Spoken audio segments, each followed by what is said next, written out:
explain. Okay, welcome everyone. It is July the 10th.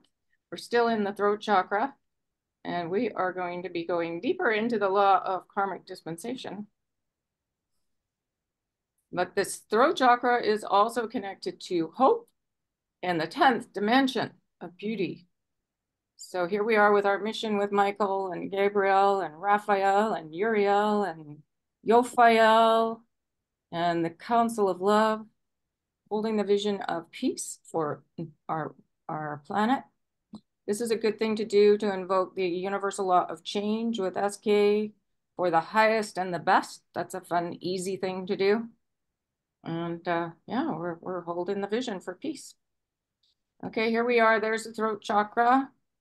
It is a center for hope, forgiveness, peace, trust, faith, also compassion. We're going to go a bit back into compassion, the law of karmic dispensation, and this 10th dimension where angels play. It really is us anchoring in the forgiveness of everything. So if you're finding like old energy getting driven up, it's probably connected to us forgiving ourselves for something. And it's not necessarily even this lifetime, it's probably a past lifetime. So this throat is the sound and the silence, the stillness of the mother, father, one. It is all the chakras are always the balance of everything, the mother and the father energy, the movement and the stillness.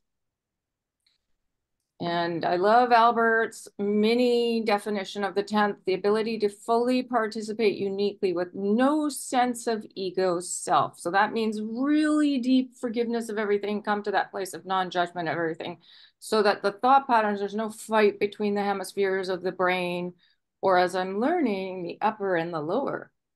The mother is connected to the upper and the father to the lower brain. So there's no dissonance between. But from what we've witnessed as kids and what we've experienced in relationships between the masculine and the feminine. So this throat chakra is connected to the thyroid. Oh, and I just noticed my voice is sounding better. Lungs, vocal cords, bronchial tubes, and our metabolism. So the yellow energy is connected to the light, which is slowed down light, which creates organs, so our physical body. Metabolism is a movement, it's a system. So that's connected to the mother energy, the movement of the mother. Love is everything, but it is the fuel, so that's the light, the substance, which is slowed down light, matter, and love is the movement as well, the mother energy. Okay. This is a small definition of the throat chakra. It is cobalt blue. It's like this blue here, like the big blue sky, the deep blue and the soft blue. So it's all the shades of blue. It is a center for change. We are to welcome in this time of change. It is a center for communication. So our voice, communication of hope, of peace, of trust and faith. So you can feel these qualities deep within this chakra as they communicate to the rest of your body, your field, and out to the planet. So know that we've got lots of those fields, the picture of the fields, feel that sense of purity.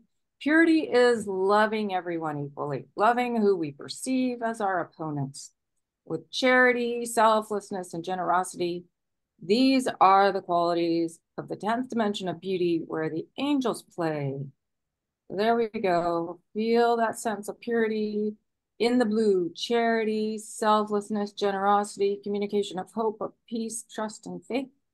Allow this dome of blue to fill you. So breathe that blue. When we're breathing the colors, we're actually filling ourselves with light. And it's that light that's filled with all that higher dimensional knowledge. This was a picture I took. So this is one of the colors of hope, that deep blue in the, like a sky, when the sun has just gone down.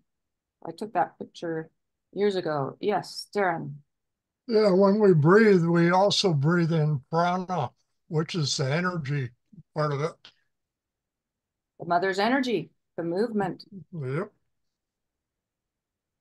So this dimension and chakra, it is the knowingness, the state of being and perfect beauty. of knowing the beauty of all things, of all existence, of all life, of all kingdoms, of knowing and having that sense of profound beauty and fullness, whether it is a grain of sand or an entire galaxy. And there's no hierarchy in that. Archangel Michael would often say he's equal to a grain of sand.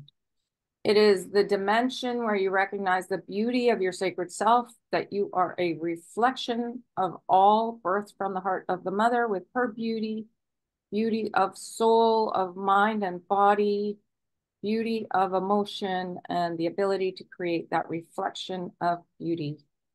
Go deeper and allow this dome of blue to contain you and fill you. There we go. So yeah, just take a nice deep breath of that blue. And I always say, bring it right out to your fingertips and down to your toes. And it helps with that healing within, all the healing. Oh, and then I found this forgiveness decree. This is quite amazing. I could send it out if anybody wants it, because this chakra is all about understanding karmic dispensation, the letting go of all judgment, the forgiveness of all our karmic debt. Yeah, send it So, out, please. You know. yeah, you like this? Okay. I'll read it out too. I forgive everyone who has ever hurt or harmed me, consciously or unconsciously, in this life or any other, in every plane, level, or dimension, known and unknown. I offer them grace. I ask for forgiveness for anyone I have ever hurt or harmed, consciously or unconsciously, in this life or any other, in every plane, level, or dimension, known or unknown. I ask for grace. I forgive myself for anything I have ever done to hurt or harm myself and another, consciously or unconsciously, in this life or any other, in this universe or any other, in every plane, level, or dimension, known or unknown. I accept grace. I am free. All chains and restrictions fall from me. I stand in my power as a master.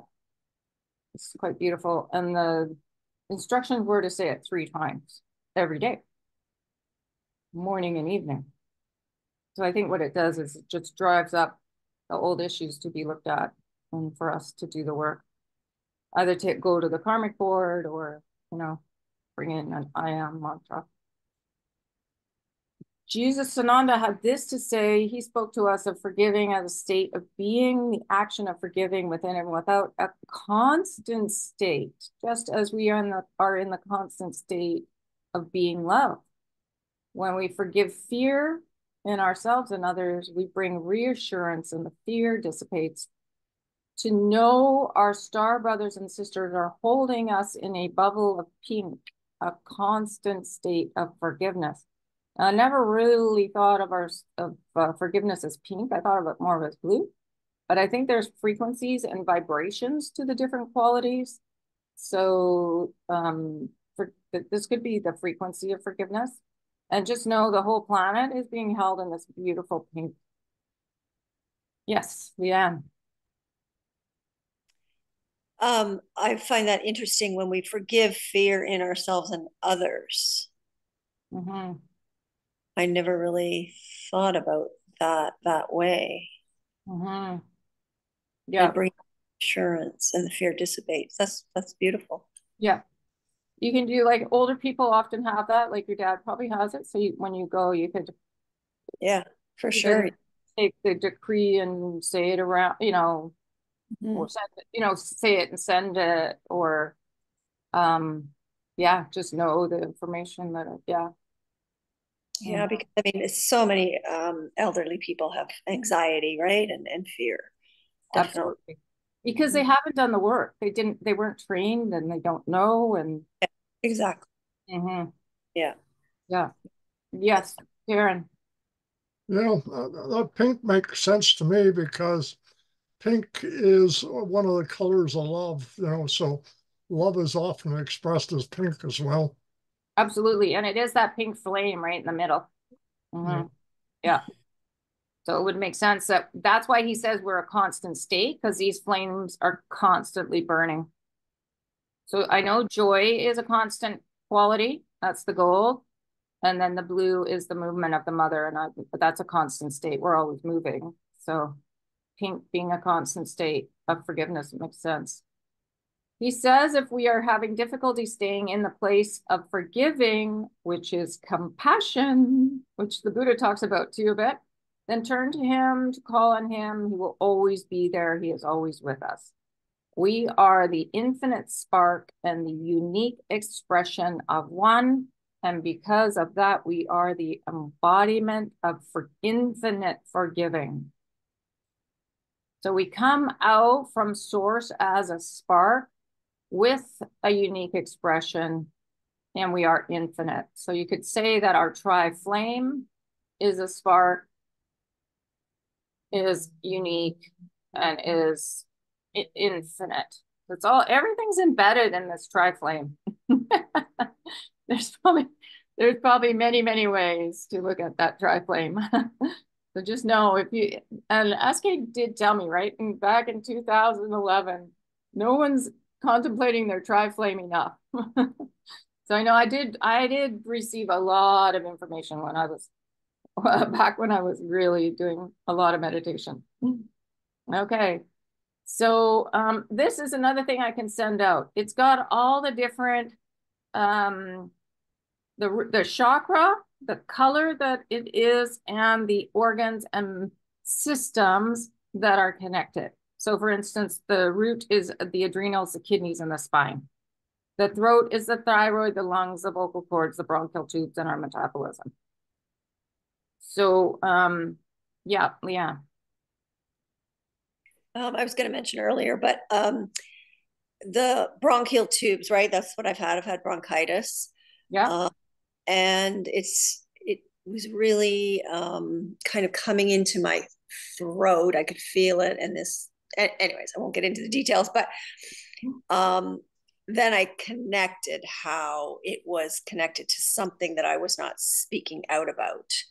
And I've now since spoken my truth, and now it's starting to clear. Yeah. Ooh, what a thunk, huh? Of course, right? But when you're going through it, it takes you a little bit of a nudge before you kind of get it, right? When I got really sick and I was coughing and coughing, it took me days before I started saying, what am I coughing up? Yeah. And it was really old resentment. And I was like, oh, okay, yeah, makes perfect sense. Yeah. And mine is just about not speaking, my throat chakra is the one I'm always working on. So yeah. Oh, I think a lot of us are. Today is the first day that my voice actually is clear. I can't believe it. So, great. But I know I did a lot of work today. Anyways, this is what's very interesting: upper brain and lower brain. So the crown chakra is the upper brain, and the third eye, which makes sense, is the lower brain. But the third eye is connected to the left eye, third eye is connected to the left eye. So that's connected to dad. And the right eye is connected to mom. Like the right side of the brain is more mom and the left is more dad. So I found this interesting too. Super interesting. Yeah. Does it explain the upper brain and lower brain more than that? No, you're going to have to figure that out. Maybe I got to work on it. Yeah. Yeah, I don't have all the answers. Okay, I think this is amazing though, because I wasn't thinking of upper brain and lower brain. I was always thinking of them like a walnut, the left and the right. That's really interesting. And then, oh yeah, this is what came to me because I've been working on compassion a bit. So we are coming to a place, because compassion and forgiveness are very connected. We are coming to a place of compassion where we send love to everyone like we do on Mondays, where we can feel compassion for everyone. That's where we're headed. I don't know why I have that. Anyways, we can wrap them in magenta, as the Buddha said to do. So remember when he said, send compassion and wrap the situation or the being in magenta. no matter how much pain they have inflicted on others. This is our mastery, that sending of compassion, that perfect blend of red and blue, the blue of non-judgment, forgiveness, forgiveness of our karmic debt, our judgments. Our mastery of love and compassion is not to judge anything. Easier said than done. The ones inflicting the pain have been emotionally, physically traumatized and are repeating behavior they have learned. That's all it is. It's a repeat, and they can't stop. Well, they can, but they're stuck in the cycle of it. We repeat hurt by unconsciously passing judgments. We do it all the time. So if our trauma hasn't been fully neutralized, then we're going to automatically find ourselves judging, I think. So I've been testing it to see. It's like unconsciously an eye for an eye. It's connected to the higher brain and the lower brain, I think. So it's just good to contemplate. Yeah, Darren? Yeah, the trick is to catch those thoughts when they come up, and that's really where the work comes in, to be aware of those thoughts when they come into your mind. Yeah, absolutely. Yeah, I agree. Yeah. And then, did you know that we take 17 to 30,000 breaths and have 50 to 70,000 thoughts a day? That's how many times we could be judging. So we have 17 to 70,000 opportunities to not judge. And isn't that interesting that whole 17, right? Because 17 seconds and all that, right? Yeah. How in 17 seconds we can, yeah. So anyways. Yep. Yep. Yep. 7 and 1 is 8. I'm always doing that kind of stuff. Yep. Infinity. Yep. Yep. Yep. So this is mastery in the 10th dimension, beauty of emotion, non-judgment. Oh my goodness. Okay, and then okay, so this is Albert's theory of relativity. E being light, M being matter, slowed down. And then remember to open your eyes to the light. Try not to wear sunglasses because it influences like so many things, feelings, how we act, how well we sleep, how we feel when we wake up, what mood we're in, how much focus we have. When the light enters our eyes, it turns into electricity, activating our inner pharmacy, produce all the neurotransmitters and hormones that influence our metabolism, our thinking, our feeling, therefore our action. It's so amazing. I mean, I'm still in awe of that. And then from Lao Tzu, the light, which moves at the speed of love. So he's talking about Albert's formula, quite literally transforms carbon to crystalline. So think of carbon under pressure becomes diamond. So this was when Lao Tzu was talking about humility to us and what you're doing with this flow of energy through the physical form, whether you are there or not, but particularly when it's hands-on. So he's talking about hands-on healing. Lahu Chi is you are creating such a flow of energy that it is assisting the anchoring, the transformation of the crystalline body. And so you can just tap into Lao Tzu, Saint Germain, for guidance about hands-on healing if you're interested. But all you need to do is say yes to be a transmitter of divine quality, of unity with one and unity with all. It is an act of humility. You cannot be a healer and suffer from pride. So it's basically even when we're, every Monday we're sending love, and after every class we're sending love, we're saying yes to being a transmitter of divine quality and unification, unity with one, unity with all. So we're sending that energy and it's coming back to us. It's like the infinity sign. It's the infinity sign of the formula. There it is right there. So you send it out and it comes right back to you. Okay. There we go. When there is compassion, there is awakening because there is a latitude to explore. So let us use the example of perpetrators when they are not being bombarded by the old paradigm of fault, blame, separation, control. It creates a crack, an opening for them to begin to realize they are loved and lovable. This is why we're sending to everyone. We have been most ambitious in our declarations of the collective. Does this mean that everybody will have laid down their guns or their hatreds? Yes, it does, because there is no room where there is love. It is the antithesis, the opposite, where the perpetrator becomes the apologist and the apologist becomes the acceptor of their actions. Is there reparation? Yes, there is, and it is accepted in the spirit in which it is offered with compassion. So there's out in the world, Gabor Mate has a course he calls Compassionate Inquiry. And then there's this lady down in the States that's in the prisons, and she's doing the Compassion Prison Project, where she's dealing with the traumas that are underlying the issues. So both of these beings are really helping us to this place of non-judgment on quite a big scale. Quite amazing, you know, the teachers that are available to us now. Yes, Darren. So what is that compassionate inquiry? Gabor Mate, do you know who he is? Yeah, I know who he is, but what's this? What's meaning a compassionate inquiry, or what's a program? Oh, it's a set of courses he's designed. Oh, okay. It's for counselors. Okay, okay. That's amazing.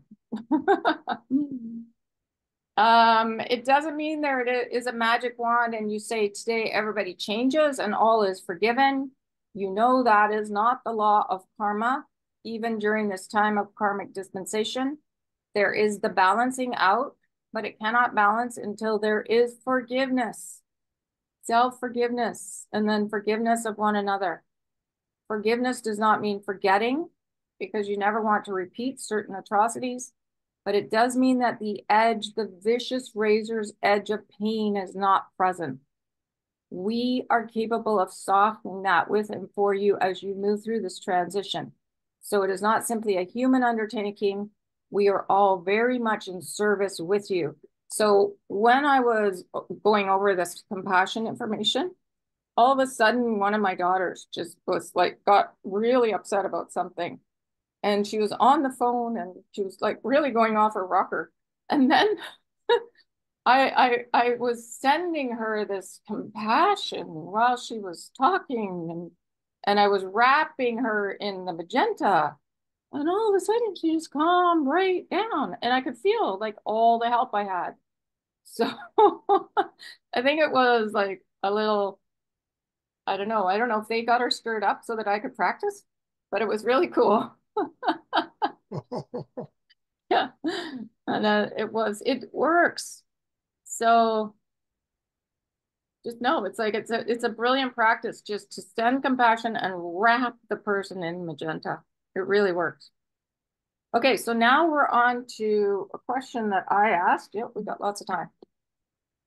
I called in, I think it was the second time that I called into the radio show, and I asked SK, could you speak to us about the words I am? We're designed to intensely clear ourselves for the collective global work. I feel now I'm moving out into community, and that's a good reason to really know I am. I was wondering if you could, when others are making judgments, I wasn't even talking about my own. How do I quickly get an understanding across so they can see what they're doing? Well, it was a reflection so that I would, usually if someone's judging in front of you, it's not always a reflection, but it means that there could be work to be done with us. Also, I was wondering if the energies are high enough that we can actually heal people. If I can say, hold someone's hand and invoke SK so that they can release the emotional energy they've held on to for so many years so they can release their pain. Could you speak to us about this? So I really didn't understand healing at that point. And then Roger says, these are 22 questions, Kathleen. And so we were all laughing. Okay, so then he goes on. He says, when you use the words I am, what you are doing is claiming and declaring your divinity. So any I am, and I know Lillian brought this up. She was saying we shouldn't be saying I'm with an apostrophe, like I without the A, to really enunciate I am, because you're right, it is our mastery. And your alignment with the I am. So there's a difference. I am and the I am are different. So it is bringing yourself into alignment, your heart, your consciousness, your mental and emotional bodies, if you wish to think of it in that way, your physical body, which is a very important aspect of this, you are bringing it into alignment with your universal self, which is your personal I am. Then think of it as a straight line into the connection and alignment with the I am, which is divine mind, heart, will, presence. So this is 13th octave. This is the mother and the father. The more that you think of yourself, act as yourself, and be yourself within that I am, then the more you will be. So now I made this so we can see it a little bit better. What you're doing is claiming and declaring your divinity and your alignment with the I am. So here we are in our mastery. I've got us in our magenta. And the I am is your universal self. So it's the big, big, big self that's here. So it is bringing yourself into alignment with your heart, your consciousness, your mental, emotional bodies, your physical body, and with your universal self, which is your personal I am. Sorry, I got that wrong. The I am is up here, source, and I am is your big universal self. Think of it as a straight line into the connection and alignment with the I am. There it is. So claiming and declaring your divinity and your alignment with the I am, bringing it into alignment with your I am, which is your universal self, which is the big self around you. The more you think of yourself, act as yourself, be yourself with that I am, then the more you will be. So now I did it here like this. So here, this is our universal self. It's that big presence all around us. So that's your I am. And then the I am is our alignment with source, basically, with the divine mind, heart, will, presence. Okay. Does that make sense? I am and the I am. It's quite simple. Yeah. So I am is our heart, our consciousness, our mental and emotional bodies, our physical body. So it's all this. That's our I am. And then the I am is divine mind, will, heart, will, and presence. So we're bringing ourselves into that perfect alignment with source, basically. Using I am. Okay, so now he says, I jump to this issue of healing. Healing occurs at the speed of love. So there's that formula again, which is exactly what we have taught consistently. It is instantaneous and immediate. The rate at which an individual chooses to incorporate it is particular to that person. You do not heal anyone, but you act as a vessel of healing by allowing the source energy of love, of the cosmos, of the one, added with your love to flow through you to that person. For some, it is adequate and enough and accepted that it can be simply done by holding a hand or 2 fingers to the heart. So 2 fingers to the heart is when you hold your fingers like this, like that. And then you each touch the heart chakra. So I will touch yours and you will touch mine. That's 2 fingers to the heart. And there's a word to say. It's a galactic word. It'll come to me. Anyways, 2 fingers to the heart. So you can hold a hand. You can do 2 fingers to the heart. You can do hands-on healing. For others, they need more, shall we say, selective A. I think it's selective A that you say when you do 2 fingers to the heart, and it's a galactic reading. Thank you. Okay. For others, they need more, shall we say, coaxing. So when the belief systems are really entrenched, that's when we need more patience and the coaxing and the unwinding of the old belief systems. So it's just energy that's coming through us, but we do not heal anyone. It just flows through us.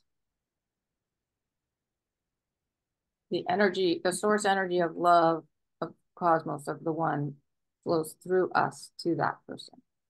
Okay. So is it possible? It has always been possible. This is the way in which the Magdalena and Yeshua healed. It is the way that all what you think of as unusual or spectacular healers have worked, and it will become the norm. The more you are in the unity, community consciousness, the more this transmission takes place. Because, for example, if your neighbor or your child is out of sync, you immediately feel it because the unity is out of frequency. So therefore you correct. So if you're getting a reflection of someone out of sync, often the work is with us. Because you correct, you balance, and then you go forward. And so this will become more and more commonplace. So if we get that reflection of someone out of sync, turn it around, ask if it's in us, do the work and balance, and then that helps balance the whole situation in the room or in the situation. Okay. So yeah, so like when my daughter exploded, I was like, okay, where's that in me? So it was good. Okay. Now about judgment. We cannot be too strong in speaking about judgment. And there are situations where we have asked you to be the observer, and this is not one of them. There is no room for you to be the observer any longer where there is judgment. And you can do it in a humorous way.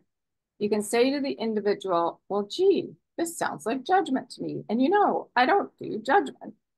I'm allergic to judgment. Judgment makes me feel sick. So can we just let this go, then do so? Okay.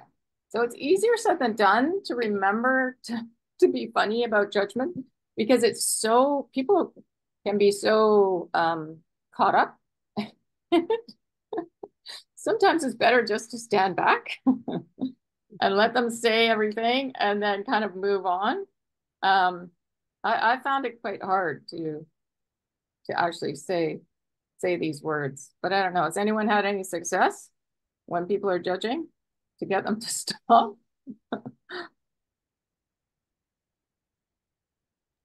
I mean, I think sometimes just saying it in a light way, like kind of like what they're saying there, just for awareness with the other person, you know?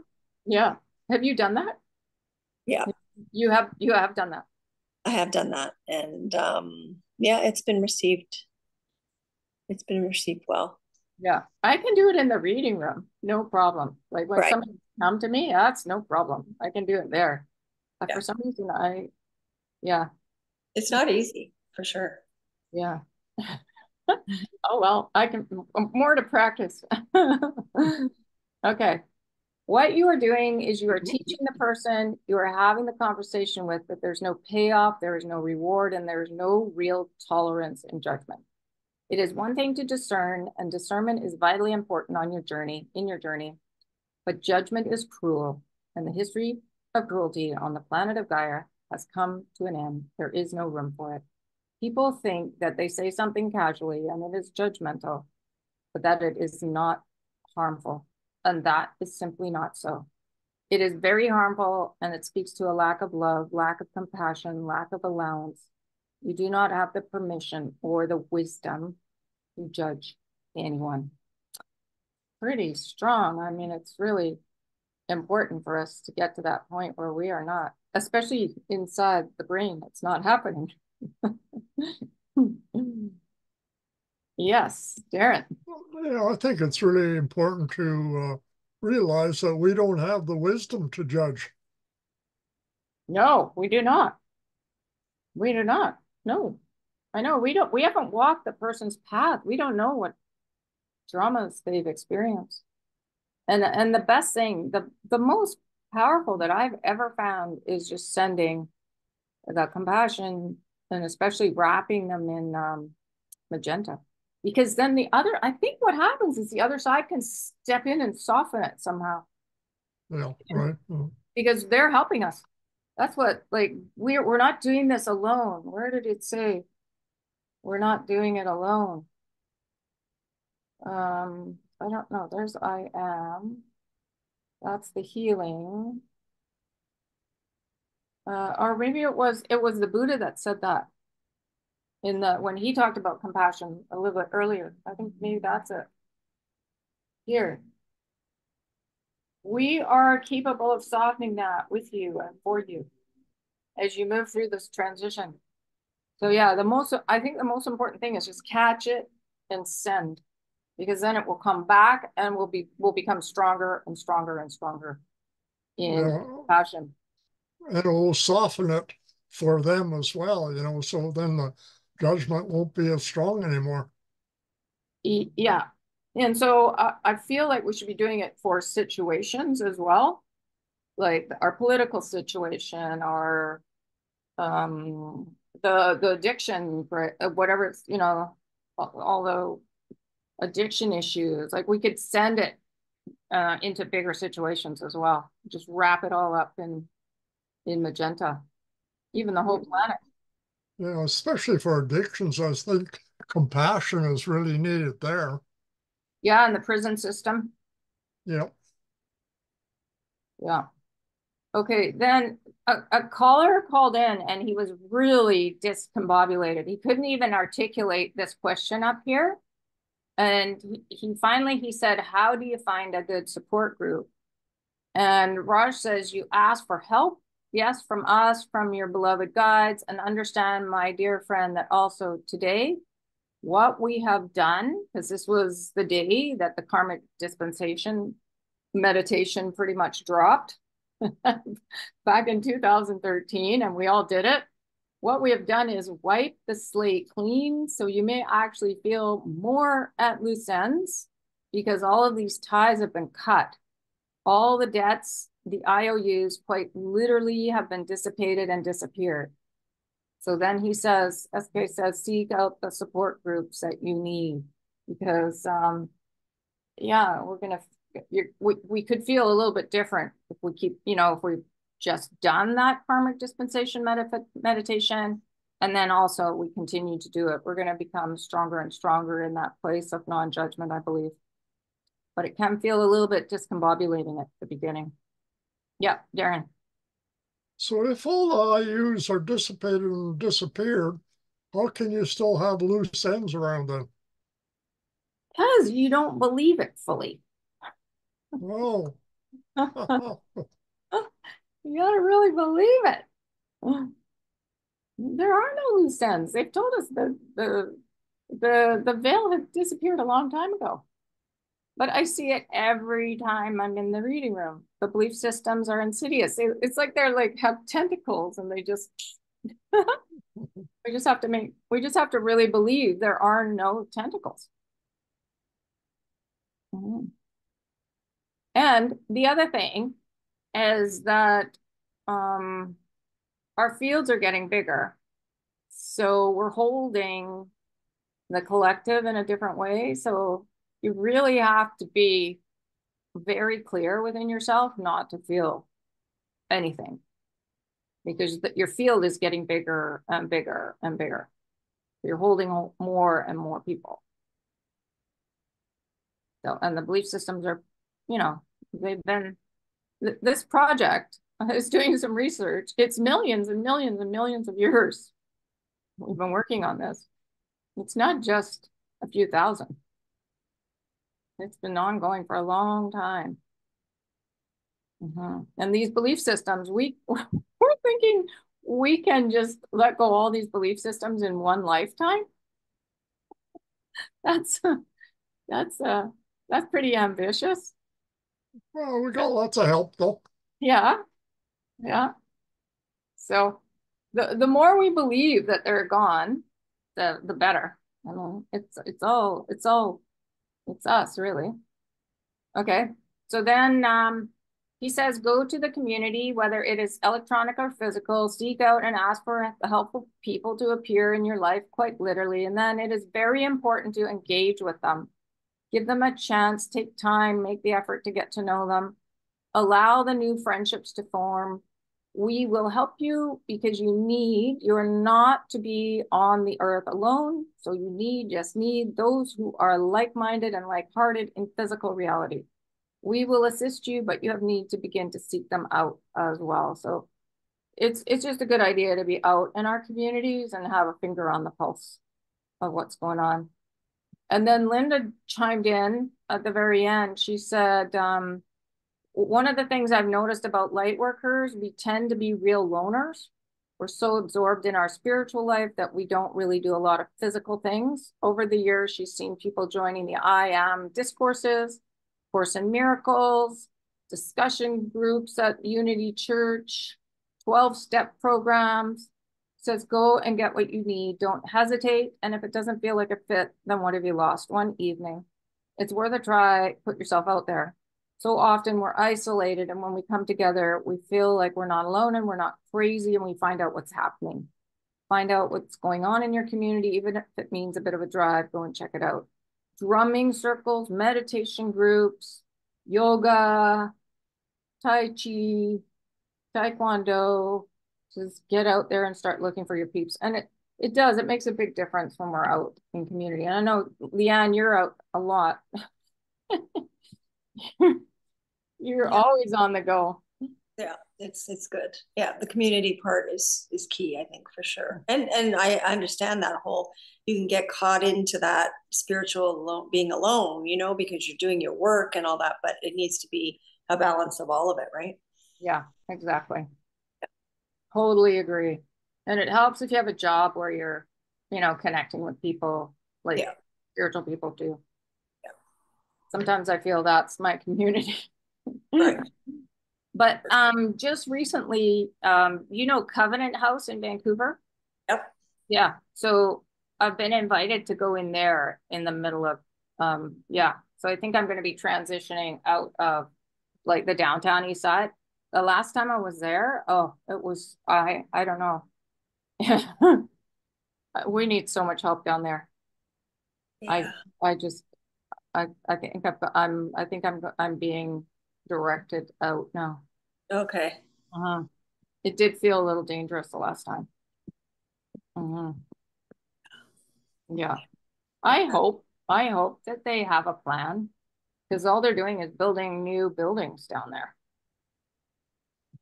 If they're cleaning it up, but I don't know if there's going to be enough proper, hopefully there's going to be services for them. Yeah. Yeah. Yeah. So if you have a core in your city, like I know I've been putting the light in there for a long time, but I'm just going to continue and I'm going to wrap it with the magenta and keep sending the light into the cores of our cities because it's really something. Okay, let's do some sending. So I think that's the end of it. Oh, there we go. We ascend as we all forgive ourselves. Okay, well, we'll just leave that up. And then let's do a nice send to Ken. And then yeah, let's put our focus on Ken. Okay. Everybody ready for 10 minutes? Okay. Here we go.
Oh, that's our 10 minutes.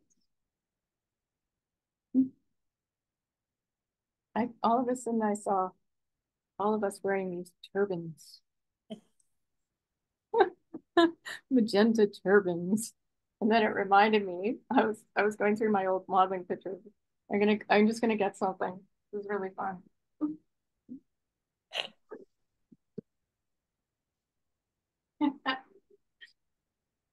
I did a photo shoot where I wrapped my head up in a magenta. Oh yeah, there it is. Okay, I opened it right up. Look at this. I'm all wrapped up in magenta. Oh, Oh, yeah, Isn't oh, that fun? Yeah. that's So you can imagine, like, there must be a real spiritual significance to turban because there's a wrapping for the head, for the mind. Never really thought of it, but no, I didn't have thought of it that way either. no. so if ever we're struggling with someone, I mean, it's or a situation, just that wrapping of the magenta. It's really, I think it's really something I have to remember. We tend to forget these things. Hmm. Yeah. So, Lillian, did you have a good meditation? Yep. Yes, I did. Good. Excellent. I said, what did I send him? I sent him magenta and pink and green. Nice. Oh, So good. Yeah. Yeah. He's not going to know what's happened. If he comes racing out, we're going to know it's had effect. Good. Okay. And Darren, did you have fun? Yeah, I had a good one actually. I first put Ken in Raphael's healing chamber, his green healing chamber with all the mighty ones posted all around. So he got a good shot of energy there to really take the edge off whatever he's going through. And then I went out in the world and I was sending love all around the world. And it started chanting Om Mani Padme Hum. I don't know if you know that chant or not. Yep. It's a very famous Buddhist chant. Mm-hmm. It means, I find the jewel in the lotus or the spirit in my heart, basically, what it means. Mm-hmm. And I was going all around the world chanting that. And it turned actually more into singing and chanting. So I was kind of singing this going up and down and whatever, just singing it going around and around the world. You're before you know it, your throat's going to be all cleared out. I hope so. I hope so. When I post the mighty ones, I sing it now. Like I sing Michael and Rafi and Uriel and Raphael. There's a singing that you can do. Yeah. And then it makes it I think they like it when we sing. So that's a good thing what you did. Mm-hmm. Yeah, I think it gives it a lighter energy, more joy in it, and that's more fun for me too. Mm-hmm. Yeah, absolutely. Good work. Thank you. And Leanne, what did you get up to? I connected to all of us, and then I brought in people that Steve and people that meditate on Mondays or that send love on Mondays.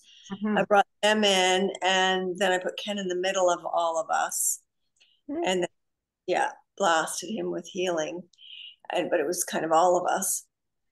And then I was wrapping kind of a magenta around the planet. Yeah. And I was actually connecting to everyone's throat chakra as well. Mm-hmm. There.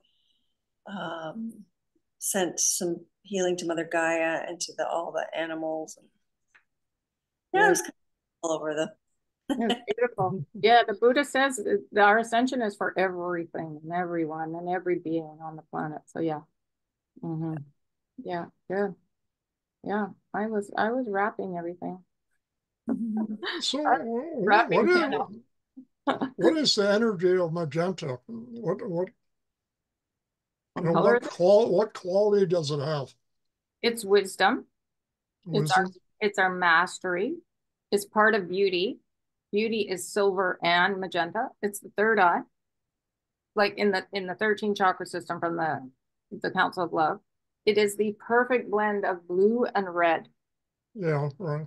I So know what the color looks like. It's just that I didn't know what it meant or what the qualities were. yeah, so it's our mastery and it's wisdom. So the Buddha taught us wisdom. Wisdom is really deep gratitude.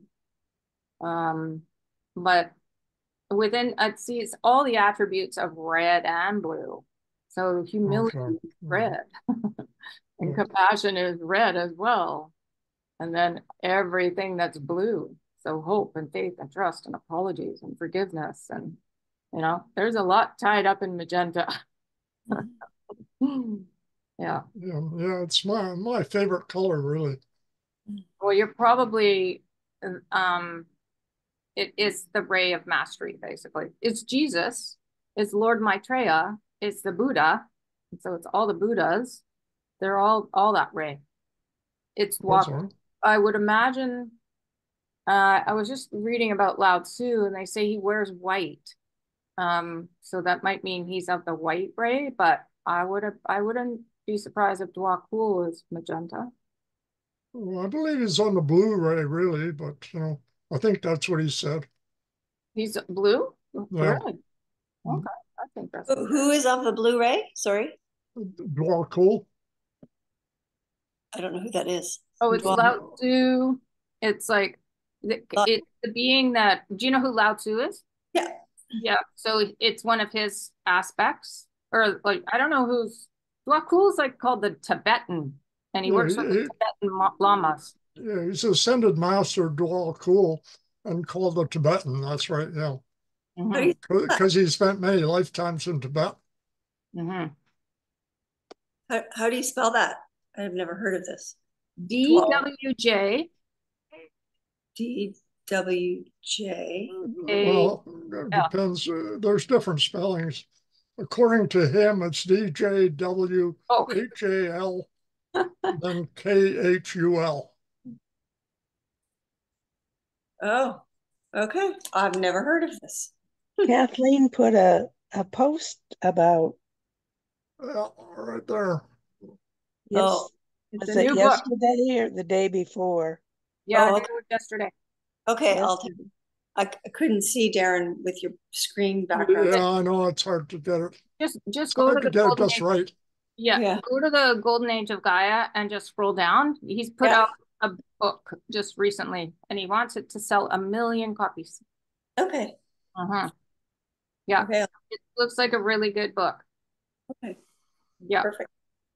So Yeah, I'd vouch for it. It is a good book. I've read half of it. It's over 400 pages. Wow. mhm. You didn't have anything to do, did you? No, Oh no, not at all. No, just twiddling my thumbs. Yeah. And it's on my site too, in the inner pages and the left widget. I put it up. I'll take a look. Thank Yeah. you. No, but he's Lao Tzu. I mean, Lao Tzu taught us humility. He's amazing. Dua Cool. He never really came through Linda all that much. Only a couple times. Mhm. That's right. Okay. Learn something new. Well, I always this call, but learn something else new. Yes. There's lots of information on these calls. Yeah. Yeah. All right. Well, I'm just going to shut down the recording. I'm going to say thank you, everybody. Thanks for coming, and we'll be back again on Friday. So, and of course on Mondays for meditation.